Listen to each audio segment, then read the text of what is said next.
BRS party మూడవ ఆవిర్భావ సభ అంటే మూడవ వార్షికోత్సవం జరగాల. టీఆర్ఎస్ పార్టీ అంటే 2001 ఏప్రిల్ 27వ తారీఖున ఆవిర్భవించింది. అది 22వ తారీఖునే ఆ పార్టీ సమాజ్ చేయబడ్డది.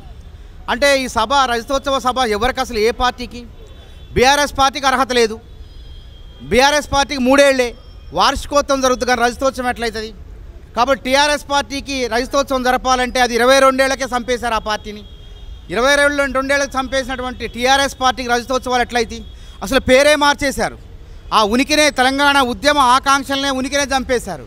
చంపేసినప్పుడు ఏ విధంగా రజతోత్సవాలు చేస్తారని చెప్పి ప్రజలు అడుగుతున్నారు. కాబట్టి ఈ రజతోత్సవాల పేరుతో టీఆర్ఎస్ బీఆర్ఎస్గా మార్చి తెలంగాణ తల్లిని విగ్రహాలనే మార్చేసి రకరకాల ప్రయత్నాలు చేసి ఉద్యమ ఆకాంక్షలన్నింటినీ కూడా చంపేసి ఉద్యమకారులకు కూడా అవకాశం ఇవ్వకుండా చేసినటువంటి బీఆర్ఎస్ పార్టీకి తెలంగాణలో నామరూపాలు లేకుండా పోయినాయి. మళ్ళీ ముసలి కన్నీళ్ళు గార్చిన వరంగల్ సబ్ పేరు చెప్పి ఎన్ని ముసలి కన్నీళ్ళు గార్చినా తెలంగాణ ప్రజలు బీఆర్ఎస్ పార్టీని నమ్మటానికి సిద్ధంగా లేరు. రేవంత్ రెడ్డి నాయకత్వంలో కాంగ్రెస్ ప్రభుత్వం ఇవాళ 20 లక్షల ఇళ్ళు 5 ఏళ్లలో కట్టడానికి ఇవాళ ₹1,00,000 మంజూరు చేయడం జరిగింది. 200 యూనిట్ల ఉచిత విద్యుత్తు దాదాపు 50 లక్షల మందికి రావడం జరుగుతుంది. 45 లక్షల మందికి 500కే మహిళలకు సబ్సిడీకి సిలిండర్ ఇవ్వడం జరుగుతుంది. దాదాపు 140 కోట్ల మంది మహిళలు బస్సుల్లో ఉచితంగా ప్రయాణం చేసి 5,000 కోట్లు ఆదా చేసుకున్నారు.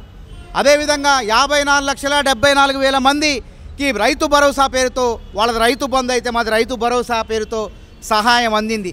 25 లక్షల మంది రైతుల ఖాతాల్లో దాదాపు 20,650 కోట్లు జమ చేయడం జరిగింది.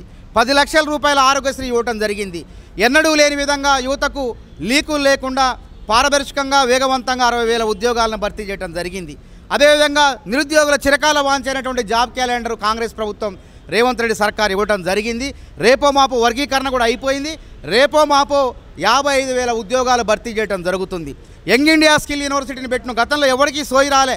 యంగ్ ఇండియా స్కిల్ యూనివర్సిటీ పెట్టి తెలంగాణ యువతకు ఉద్యోగ ఉపాధి అవకాశాలు కల్పించేందుకు రేవంత్ రెడ్డి సర్కార్ కంకణం కట్టుకొని చిత్తశుద్ధితో ముందుకు పయనిస్తుంది. అదేవిధంగా తెలంగాణ బిడ్డలు క్రీడల్లో రాణించాలి, భారతదేశానికి ఒలింపిక్స్లో కాంస్య, రజిత, బంగారు పథకాలు తేవాలని చెప్పి రేవంత్ రెడ్డి సర్కారు మరి యంగ్ ఇండియా స్పోర్ట్స్ యూనివర్సిటీ, యువ భారత క్రీడా విశ్వవిద్యాలయాన్ని కూడా శంకుస్థాపన చేసి దాని ఏర్పాట్లు చేస్తున్నారు. అదేవిధంగా నిరుద్యోగులకే ఉద్యోగాలు రావాలని చెప్పేసి గత కేసీఆర్ ప్రభుత్వం పదవీ విరమణ చేసినటువంటి ఉద్యోగులకే ఉద్యోగాలు కట్టబెడితే రేవంత్ రెడ్డి ముఖ్యమంత్రి అయిన తర్వాత నిరుద్యోగులకే ఉద్యోగాలు ఇవ్వాలని చెప్పి 6,700 మంది రిటైర్డ్ అయినటువంటి ఉద్యోగులను ఒక సంతకంతో తొలగించి ఆ 6,700 ఉద్యోగాలు నిరుద్యోగులతో భర్తీ చేస్తుంటే ఇంకా బీఆర్ఎస్ రజతోత్సవాలు జరుపుకుంటే ఏంటి, వార్షికోత్సవాలు జరుపుకుంటే ఏం ప్రయోజనం అంటున్నా. కాబట్టి ఏం చేసినా ప్రయోజనం లేదు.